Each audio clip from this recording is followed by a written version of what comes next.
প্রিয় দর্শক, আমরা আজকে এসেছি চাঁদপুর জেলাধীন মতলব দক্ষিণ উপজেলার ২ নং নায়ারগাঁও দক্ষিণ ইউনিয়নের এই শিবপুর গ্রামের ৭ নং ওয়ার্ডে অবস্থিত এই শিবপুর গ্রামে আমরা জেনেছি গতকাল রবিবার মধ্যরাতে ভয়াবহ অগ্নিকাণ্ডে আফিজউদ্দিন মিয়াজি সাহেবের ছোট বড় ৪টি ঘর পুড়ে ছাই হয়ে গেছে।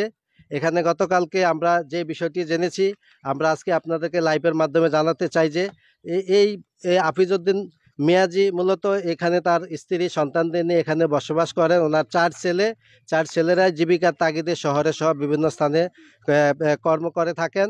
তো হঠাৎ গতকালকে আগুন লেগে ওনাদের 4টি ঘর পুড়ে ঘরে গৃহে থাকা মূল্যবান জিনিসপত্র মালামাল সহ সকল কিছু হারিয়ে ওরা আজকে পথে বসার উপক্রম হয়ে পড়েছে। তা আমরা জেনে নিব আজকে আসলে গতকাল এখানকার এই যে ওনাদের যে বৈদ্যুতিক যে ক্ষয়ক্ষতি হয়েছে এটা আসলে কিভাবে লেগেছে, এখানে যারা ক্ষতিগ্রস্ত হয়েছে ক্ষতিগ্রস্ত পরিবারের যিনি আফিজউদ্দিনের একজন সন্তান সেলিম ভাই আমার সাথে আছেন। যে আমরা সেলিম ভাই, আপনি তো এই আপনার ঘর এটা তো আপনার গতকালকে কিভাবে আসলে আপনাদের মধ্যে অগ্নিকাণ্ডের ঘটনাটি ঘটেছিল যে এবং কি ক্ষয়ক্ষতি হয়েছিল যদি একটু দর্শকদের আপনি জানাতেন। জি, আসসালামু আলাইকুম। আমি শিবপুর গ্রামের মোহাম্মদ সেলিমে বলছিলাম। আমাদের ঘর দুটি ঘর, বসত ঘর, একটি রান্নাঘর, একটি গরু ঘর একদম পুরে ছাই। কোথা থেকে আমরা রাতের বেলা ঘুমন্ত অবস্থা ছিলাম, কোথা থেকে যে আগুন লেগেছে আমরা বলতে পারবো না। আগুন লাগা অবস্থায় গ্রামবাসী এবং বাড়ির লোকজন নিয়ে আমাদের সহযোগিতা করে আমাদেরকে উদ্ধার করে আমরা আমাদের ঘরে আসবাবপত্র, টাকা পয়সা, স্বর্ণ অলংকার, ফার্নিচার সব পুড়ে ছাই। এখন আমরা আমাদের দেশবাসীর কাছে আমি দোয়া চাই এবং তাদের সহযোগিতা চাই। আমার জন্য সবাই সহযোগিতা করবেন। আসসালামু আলাইকুম। যে দর্শক যেমনটি জানিয়েছিলেন আমাদের সেলিম ভাই, আসলে ওনারা যে এখন যে ঘরগুলা পুড়ে যাওয়ার কারণে যে ওনারা যে আজকে রাতে যে ঘুমাবে বসবাস করবে ওনাদের পরিবার পরিজন নিয়ে সেই ব্যবস্থাটুকু নেই। তো ওনারা আসলে স্বাভাবিকভাবে আগুনে ওনাদের ব্যাপক ক্ষতিগ্রস্ত হওয়ার কারণে আসলে স্বাভাবিকভাবে ভেঙে পড়েছে।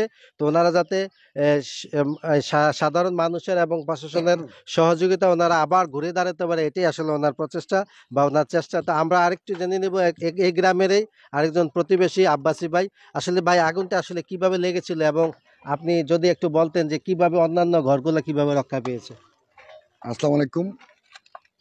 আসলে গতকালকে রাত্রে আনুমানিক 1টার পরে এই দুর্ঘটনাটি ঘটে।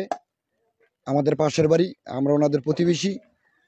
যখন এই আগুনটির সূত্রপাত হয় তখন থেকেই আমাদের গ্রামবাসী ফায়ার সার্ভিসের চেষ্টায় এই আগুন নিয়ন্ত্রিত হয়।